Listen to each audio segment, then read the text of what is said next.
ავტოსაგზაო შემთხვევა თელავში შემთხვევა ცოტა ხნის წინ ალაზნის გამზირზე მიკროსაფინანსო ორგანიზაცია კრედოსთან მოხდა. სამარშრუტო ტაქსი, რომელშიც ორი მგზავრი იმყოფებოდა, ფეხით მოსიარულე მამაკაცს დაეჯახა. თუმცა შემთხვევა მსხვერპლის გარეშე დასრულდა. დაზარალებული დაახლოებით 60 წლამდე ასაკის მამაკაცი, რომელიც სასწრაფო დახმარების მანქანამ თელავის რეფერალურ საავადმყოფოში გადაიყვანა, სავარაუდოდ ნასვამ მდგომარეობაში იმყოფებოდა. თვითმხილველთა თქმით, სწორედ მისი მიზეზით მოხდა შემთხვევა. დაზარალებულს შესაბამისი მკურნალობა რეფერალურ საავადმყოფოში უტარდება. მე ვიჯექი საჭესთან მოვდიოდი სამნი.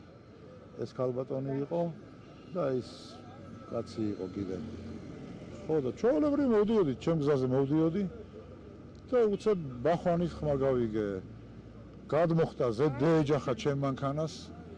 მე უკან გადავარდა, ახლა იმ მანქანას დაეჯახა და გავჩერდი, მე ხმა რო გავიგე, გავჩერდი და გადმოვედი და იქ აგდია ის კაცი.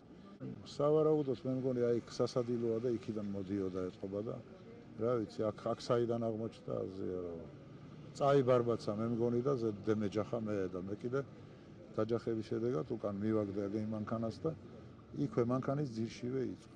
აზე ეს თავის გზაზე მიდიოდა კაცი შვილი არა ჩანდა რამე და უცბად ხმა ეთყობა იქ მანქანების შუადან გამოვიდა სასადილოა იქვე იქიდან გამოვიდა ნასვამ მდგომარეობაში რო იყო და თვითონ დაეჯახა მე ესე ვფიქრობ რომ ეს რომ დაჯახებოდა ხო უნდა კაცი ყოფილიყო გზაზე ხო